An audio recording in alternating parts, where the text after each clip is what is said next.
ये आपको देखने में लग रहा होगा कि हमारा कार्यकर्ता बहुत जोश में है।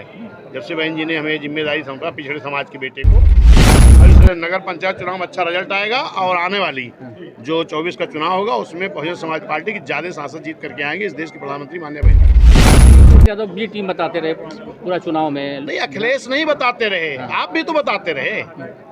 आप 10 सांसद वाली को क्यों नहीं बताया कि लड़ाई में यही है?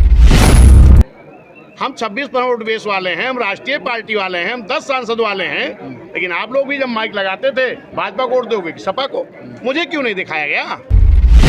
देखिए, राहुल गांधी भारत जोड़ेंगे, देश जोड़ेंगे, वो जाने। हम पिछड़ा संख्या को न्याय पसंद लोग जोड़ने आया हूँ, मैं उनको जोड़ रहा हूँ। ठीक, थैंक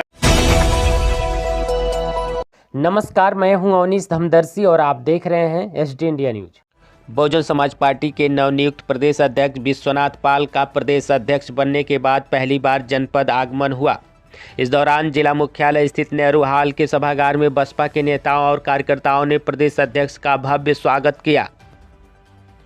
इस अवसर पर बसपा के प्रदेश अध्यक्ष ने मीडिया से बातचीत करते हुए संकेत दिया कि 3 जनवरी को उत्तर प्रदेश में प्रवेश कर रही कांग्रेस महासचिव राहुल गांधी की भारत जोड़ो यात्रा में बहुजन समाज पार्टी शामिल नहीं होगी। उन्होंने कहा कि भारत जोड़ो यात्रा राहुल गांधी लेकर निकले हैं, वह देश जोड़ें, हम पिछड़े, दलितों, अल्पसंख्यकों और न्याय पसंद सवर्णों के लोगों को जोड़ने आए हैं। बसपा प्रदेश अध्यक्ष ने निकाय चुनाव बिना OBC आरक्षण के कराए जाने के हाईकोर्ट की लखनऊ बेंच के फैसले पर कहा कि जब सरकार में बैठे 1 या 2 लोग OBC आरक्षण डिसाइड करेंगे तो कोर्ट यही निर्णय लेगा। उन्होंने कहा कि OBC को आरक्षण लंबी लड़ाई के बाद मिला है। 1952 में काका कालेलकर की रिपोर्ट के बावजूद इसको लागू करते करते 1990 में मानवर श्री कांसीराम और बहन कुमारी मायावती जी के अथक प्रयास से OBC के लिए आरक्षण लागू हुआ। आज भी सरकार OBC आरक्षण को लेकर भेदभाव कर रही है। विश्वनाथ पाल ने कहा कि विधानसभा चुनाव में बहुजन समाज पार्टी की हार का कारण यही रहा कि विपक्षी पार्टियों के साथ ही मीडिया भी बीजेपी की बी टीम बताती रही। हमें नज़रअंदाज किया गया और 10 लोकसभा सांसद वाली पार्टी को लड़ाई में ना मानकर 5 सांसद वाली समाजवादी पार्टी को बीजेपी की टक्कर में दिखाई, जिससे हमारा OBC और मुस्लिम समाज भ्रमित हो गया, जिसका असर विधानसभा चुनाव परिणामों पर पड़ा। उन्होंने कहा कि आगामी नगर निकाय चुनाव में बहुजन समाज पार्टी बहुत ही मजबूती से लड़ेगी और 2024 में लोकसभा चुनाव में उत्तर प्रदेश की अधिक से अधिक सीटें पर जीत दर्ज करके बहन कुमारी मायावती जी को प्रधानमंत्री बनेगी।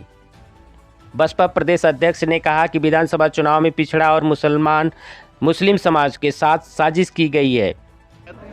इनको अलग किया गया है, जो इनके साथ साजिश हुई, षड्यंत्र हुआ, उसको मैं अपने सभी कार्यकर्ताओं को उस सही चीज़ को बता करके इनको फिर से बहुजन समाज पार्टी के साथ जोड़ने के लिए मैं, और निश्चित है कि ये पूरा OBC, पूरा अल्पसंख्यक, पूरा पिछड़ा और ब्राह्मण, क्षत्रिय, वैश्य समाज के भी जो न्याय पसंद लोग हैं, जो ये जानते हैं कि न्याय सबको अगर मिल सकता है तो बहुजन समाज पार्टी के हुक्म में मिल सकता है, वो सभी लोग हमारे साथ जुड़ रहे हैं।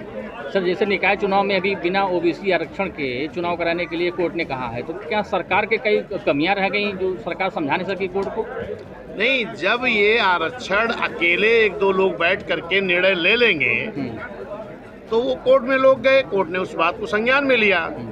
मैं अभी यही तो बोल रहा था कि हमको आरक्षण 1952 में काका कालेलकर आयोग की रिपोर्ट आ गई, फिर 78 में हमारी मंडल कमीशन रिपोर्ट आ गई, लेकिन हमको 90 में दिया गया, 90 में पिछड़ों को आरक्षण दिया गया। देश की आज़ादी के बाद जोड़ेंगे या 1952 पहली बार वोट पड़ा तब से अगर आप जोड़ेंगे तो ये जान लीजिए कि 90 में यानी 38 साल बाद बहुजन समाज पार्टी की नेता मानवर कांसीराम साहब, माननीय बहन जी के बदौलत तब इनको आरक्षण मिला था। ये सर, निकाय चुनाव की क्या तैयारी है बसपा की? बहुत मजबूत तैयारी निकाय चुनाव में बहुजन समाज पार्टी की। ये आपको देखने में लग रहा होगा कि हमारा कार्यकर्ता बहुत जोश में है। जब से बहन जी ने हमें जिम्मेदारी सौंपा पिछड़े समाज के बेटे को, पूरा पिछड़ा समाज, पूरा अल्पसंख्यक, सारे लोग साथ आ रहे हैं, और इस नगर पंचायत चुनाव में अच्छा रिजल्ट आएगा और आने वाली जो 24 का चुनाव होगा उसमें बहुजन समाज पार्टी की ज्यादा सांसद जीत करके आएंगे। इस देश के प्रधानमंत्री माननीय बहन जी बनेंगे। कहीं ना कहीं अखिलेश यादव बी टीम बताते रहे पूरा चुनाव में। नहीं, अखिलेश नहीं बताते रहे, आप भी तो बताते रहे। आप 10 सांसद वाली को क्यों नहीं बताया कि लड़ाई में यही है? हम 26 वोट बेस वाले हैं, हम राष्ट्रीय पार्टी वाले हैं, हम 10 सांसद वाले हैं, लेकिन आप लोग भी जब माइक लगाते थे भाजपा को वोट दोगे कि सपा को, मुझे क्यों नहीं दिखाया गया? इस चीज को आप खुद ही बताओ कि हम 10 सांसद वाले लड़ाई के बाहर हैं और 5 सांसद वाला लड़ाई में है। समीक्षा हुई हार की तो विधानसभा की, क्या मतलब निकल गया? कोई समीक्षा नहीं, हमारे बहन जी ने समीक्षा किया है। हम लोगों के साथ बहुत बड़ा धोखा हुआ है, गुमराह किया गया हमको। राहुल गांधी ने आमंत्रण दिया है भारत जोड़ो यात्रा के लिए, तो बहुजन समाज पार्टी जाएगी? देखिए, राहुल गांधी भारत जोड़ेंगे, देश जोड़ेंगे, वो जाने। हम पिछड़ा संख्या को न्याय पसंद लोग जोड़ने आया हूँ, मैं उनको जोड़ रहा हूँ। इसी तरह की खबर पाने के लिए चैनल को सब्सक्राइब करें और बेल आइकन की ऑल बटन दबाएं।